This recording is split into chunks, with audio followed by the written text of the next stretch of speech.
Nous sommes dans le district de Gasabo, dans le secteur de Katibu. C'était le 5 janvier, au cours de l'année 2020. Nous avions l'anniversaire de ce votant de 25 ans. À cette période-là, nous avons mis la première pierre pour pouvoir construire un institut de la paix. Et avec les autres de ces votants, nous avions pensé faire un jardin botanique là à Kamoni.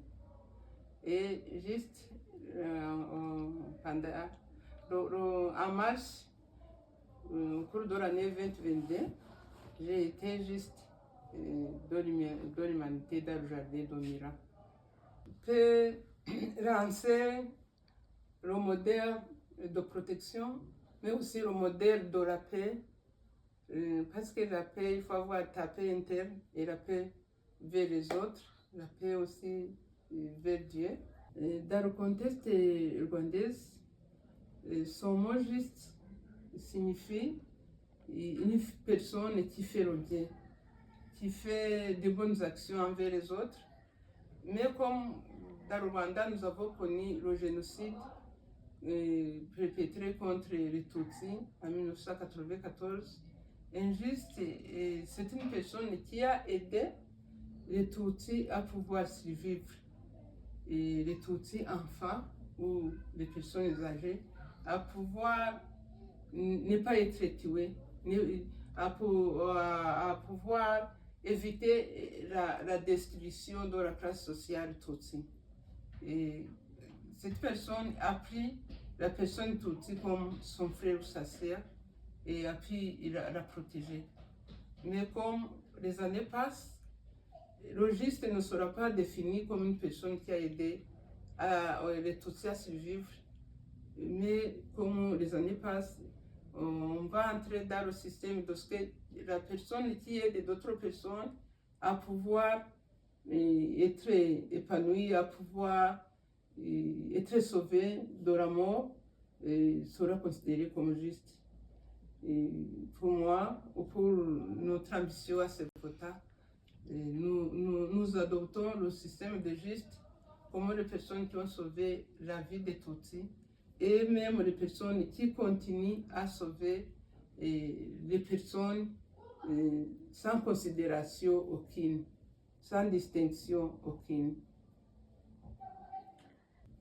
Aujourd'hui, au Rwanda, la réconciliation et la justice vont ensemble. Parce qu'il y a la justice officielle des juridictions, mais aussi il y a la justice sociale. Et dans la justice sociale, c'est là où il y a la réconciliation. Au Rwanda, il y a la réconciliation entre les Tutsis et les Hutus, notamment, parce que il y a les Tutsis qui ont été tués et il y a eu des survivants. Et il y a les Hutus qui ont tué les Tutsis, mais comme la population rwandaise continue à cohabiter pacifiquement, il y a la justice sociale où les gens qui sont survivants du génocide cohabitent avec les gens des familles qui ont tué les siens.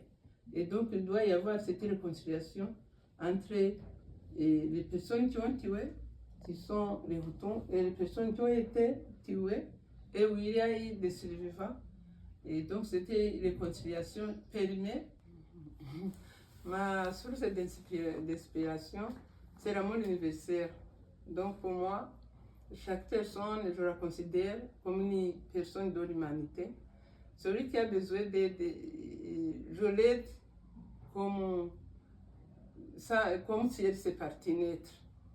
Et donc, cette inspiration vient de ce que j'ai développé à moi, cet esprit d'amour universel et aussi de porter aide à chaque personne selon ce que je peux lui aider. Et la première façon d'aider une personne, c'est l'aider à recouvrir sa paix intérieure, mais aussi sa liberté.